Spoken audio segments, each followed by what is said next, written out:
L'amitié, cette alliance sacrée qui, selon les circonstances, peut vous emprisonner, tout comme elle peut vous émanciper. Vous emprisonner dans la médiocrité ou vous en émanciper. Je traîne avec les gens par intérêt. Pourquoi je traîne avec les gens par intérêt? Parce que si tu ne me fais pas rire, si tu ne m'apportes pas de bonheur, si tu ne me détends pas, si tu ne me permets pas d'avoir des opportunités qui peuvent me permettre de changer de vie, qu'est-ce que j'ai à foutre avec toi? C'est quoi? C'est la charité de l'amitié? C'est ça que ça veut dire? Ouais, mais ils traînent tous avec les gens par intérêt. Moi, le premier, je traîne avec les gens par intérêt. Si j'ai pas d'intérêt avec toi, je traîne pas avec toi. Le ton est donné. Le rappeur Sadek met en lumière une réalité inéluctable, mais pour laquelle notre ego éprouve une profonde répulsion. Les relations humaines, amicales ou amoureuses, sont basées en premier lieu sur de l'intérêt. Notre ego a du mal à accepter le caractère égoïste de notre nature humaine, ce qui est une aberration en soi. L'homme à l'état de nature ne se souciait guère de nouer des relations amicales profondes avec ses pairs ou d'être apprécié par ces derniers. L'homme préhistorique se souciait plutôt de satisfaire ses besoins primaires et survivre. Les seules formes d'amitié qui pouvaient se développer, si nous pouvons appeler ça de l'amitié, c'était des alliances entre chasseurs. Des alliances qui permettaient de coopérer afin d'assurer une pitance et de se protéger d'éventuels agresseurs. Alors je peux me tromper, mais je doute qu'après une alliance, deux hommes préhistoriques passaient leur soirée à se raconter leurs problèmes de couple et finissaient bourrés à se dire combien ils s'aimaient entre poteaux. Je pense qu'ils étaient plutôt occupés par le fait de se nourrir et d'éviter de tomber sur les ours qui rôdaient dans les parages. Plus tard, la révolution néolithique a conduit à la sédentarisation de l'homme et à l'émergence de civilisations. En effet, la découverte de l'agriculture permet d'assurer quelque peu la nourriture et regrouper les hommes dans des cités maintenant que le mode de vie nomade commence à être délaissé. La civilisation est synonyme de vivre ensemble. Et pour ce faire, l'homme doit renoncer à certains droits naturels en échange de droits civils, comme le décrit Rousseau dans ce qu'on appelle le contrat social. Avec le développement de la vie en société, nous avons renoncé à certaines libertés en échange d'une certaine sécurité. Cette vie en société a vu naître des normes sociales, mais aussi de nouveaux besoins chez l'homme, des besoins sociaux. Parmi ces normes sociales, la politesse joue un rôle central. Depuis tout petit, nos parents nous indiquent la manière et la façon de nous comporter en présence des autres et nous apprennent les formules de politesse.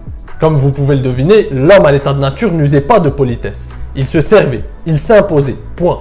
Il jouissait tout simplement de sa liberté naturelle, mais en contrepartie, devait subir les aléas de l'état primitif. Il pouvait se servir librement chez le plus faible, mais risquait de subir le même traitement chez le plus fort. Donc cette politesse qui nous paraît si évidente aujourd'hui et qui nous renvoie une bonne image de nous à chaque fois que nous l'utilisons n'est rien d'autre qu'une hypocrisie sociale. Une hypocrisie sociale certes, mais une hypocrisie sociale saine, bénéfique et nécessaire à la vie en société. Dans le même ordre d'idées, l'amitié est le fruit de besoins sociaux apparus avec la vie en société. Les besoins d'être aimé, d'être reconnu et considéré par ses semblables, de nous sentir importants, d'appartenir à un groupe. Tous ces besoins sociaux nous poussent naturellement à nouer des relations amicales. L'amitié est donc le fruit d'un désir égoïste, le désir de satisfaire des besoins individuels. L'amitié est donc une belle démonstration d'hypocrisie sociale à l'allure de noblesse morale. Mais une hypocrisie sociale merveilleuse et ô combien indispensable. En effet, que serions-nous sans amis? Sans ces moments passés ensemble, ces souvenirs, ces partages, ces fous rires et ces bouffées de bonheur. Et comme l'a si bien dit Hassan II, un homme qui n'a pas d'amis n'est pas un homme. L'amitié est donc à la fois un exercice d'hypocrisie sociale, mais aussi un lien d'une extrême beauté. Elle naît d'un désir égoïste, mais débouche sur quelque chose de merveilleux. Et c'est ce qu'on peut appeler le beau paradoxe de l'amitié.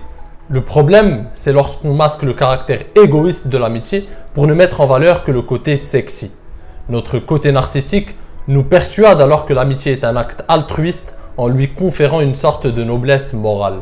En soi, il n'y a rien de mal à ça. Sauf que beaucoup de gens piégés par leur propre narcissisme finissent par considérer l'amitié comme une sorte d'obligation ou de devoir moral.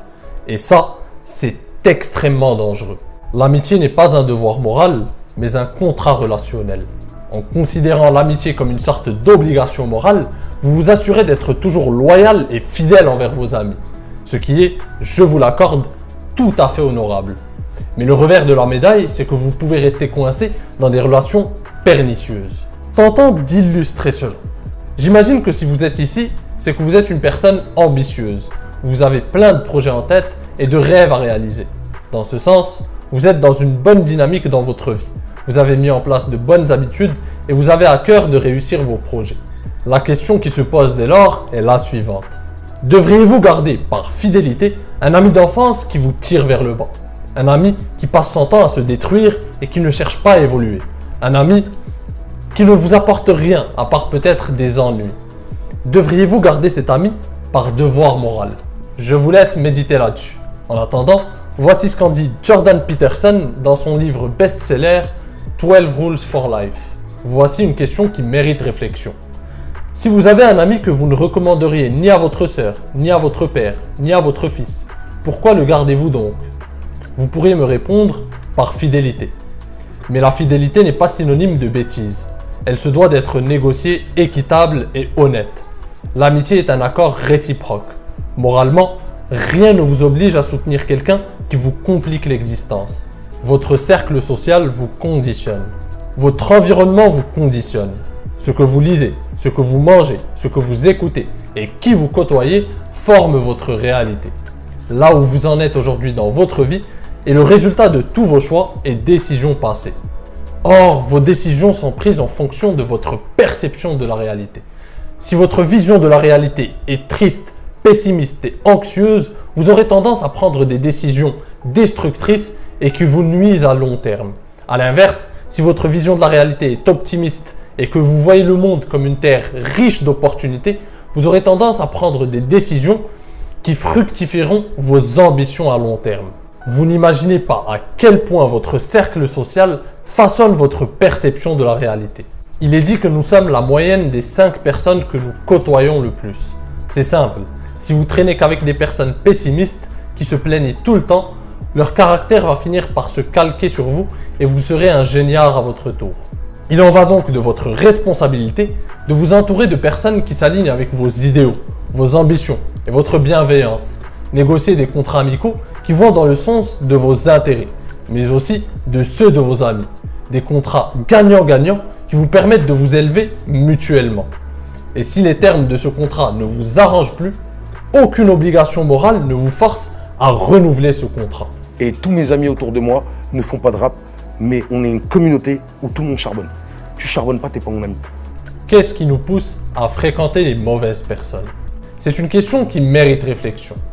Nous savons pertinemment que nos fréquentations jouent un grand rôle dans l'écriture de notre destinée. Notre cercle social peut nous élever comme il peut nous tirer vers le bas.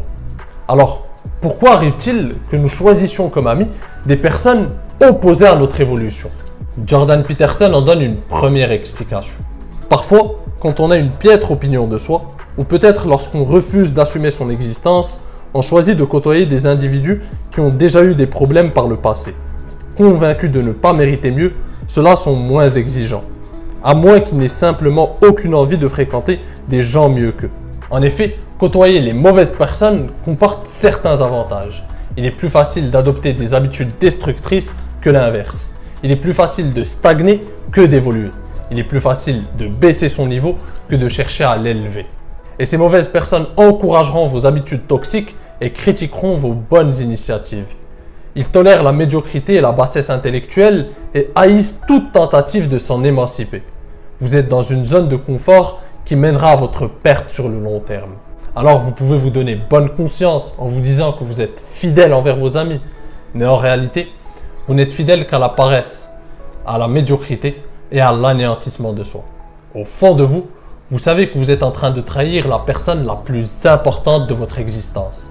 Vous êtes en train de trahir vous-même. Et d'après Jordan Peterson, il y a une deuxième raison qui nous pousse à nous entourer des mauvaises personnes. L'envie d'aider des personnes en difficulté.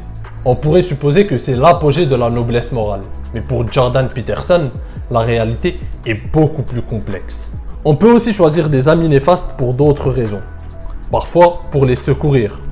C'est plus courant avec les jeunes, même si cette volonté continue à exister chez des personnes plus âgées trop gentilles, crédules ou qui ferment obstinément les yeux.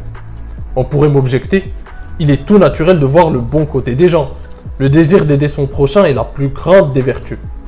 Mais ce n'est pas parce qu'on a échoué qu'on est une victime. Et ce n'est pas parce qu'on a touché le fond qu'on a envie de remonter. Même si c'est le cas de beaucoup d'entre eux et qu'une grande partie y parvienne. Néanmoins, on accepte souvent sa souffrance, et il arrive même qu'on l'amplifie, ainsi que celle des autres, s'il est possible de la brandir comme la preuve de l'injustice du monde. Par ailleurs, pour Jordan Peterson, rien ne nous prouve que ces individus qu'on veut aider veulent évoluer ou être aidés. Tu vois, moi je sais pas pourquoi tu es dans la rue. Je sais pas si c'est la faute à pas de chance ou si c'est ta faute à toi et ton karma. Alors, quand je dis ça, hein, je sais qu'il y a plein de gens qui vont venir m'insulter et me dire « Ouais, c'est facile pour toi, t'as eu de la chance, t'as fait du rap. » J'étais déjà bien avant de faire du rap, alors que j'étais pas bien quand j'étais petit. Pourquoi? Parce que j'ai charbonné.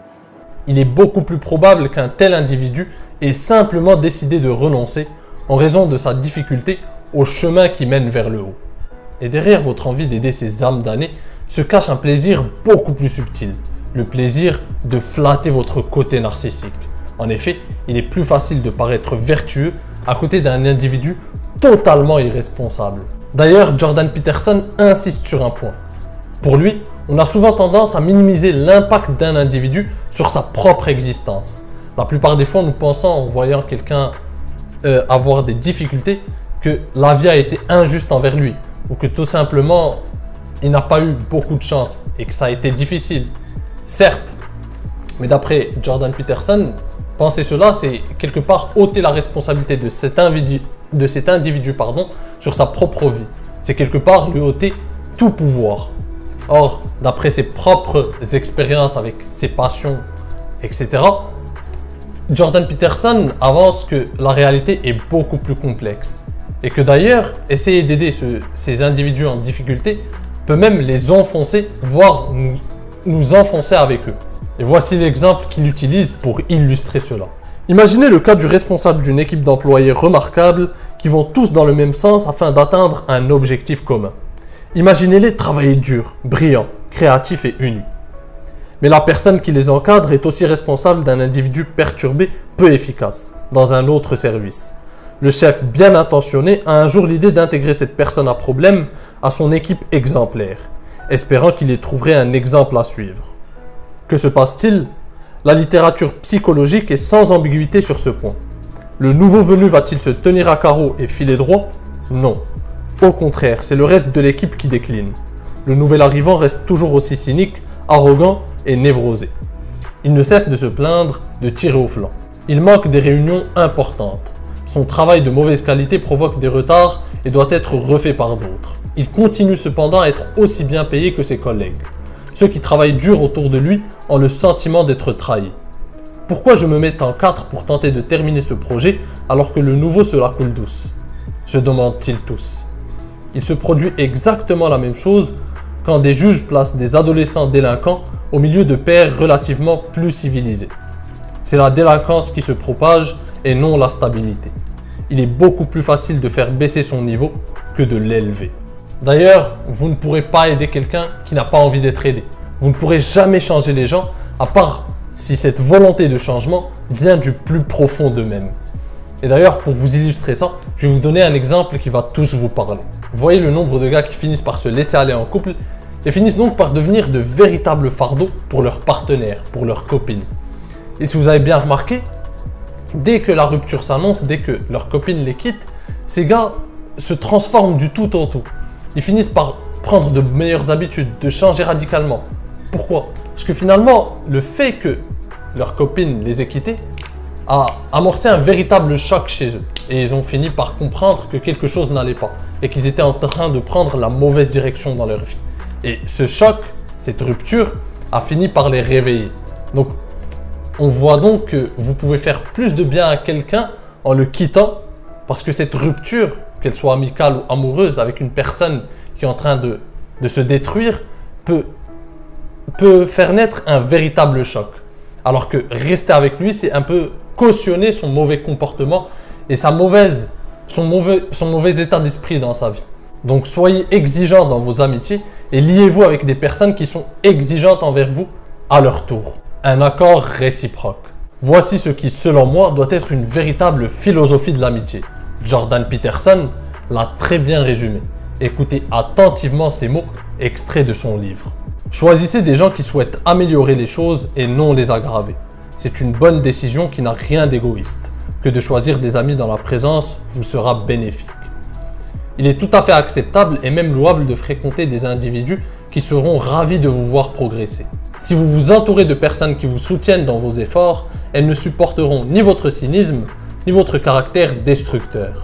Elles vous encourageront quand vous ferez des choses bénéfiques pour vous et pour votre entourage, et vous sanctionneront durement le cas inverse. Cela renforcera votre détermination à faire ce qu'il faut de la manière la plus adéquate et la plus consciencieuse possible.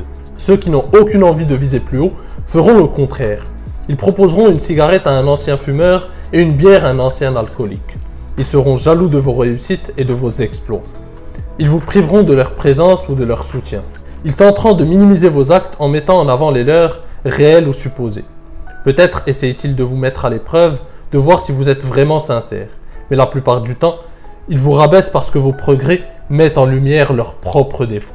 N'allez pas croire qu'il est plus simple de s'entourer de personnes bienveillantes et saines que d'individus malveillants et malsains. Ce n'est pas le cas. Une personne bienveillante et saine, c'est un idéal. Il faut de la force et de l'audace pour côtoyer ce genre de personnage, de l'humilité, du courage. Fiez-vous à votre jugement, fuyez la compassion et la pitié dépourvues de tout sens critique. Choisissez pour amis des gens qui souhaitent ce qu'il y a de mieux pour vous. Votre temps et votre énergie sont des ressources précieuses. Ne les mettez pas entre de mauvaises mains. À très bientôt les amis.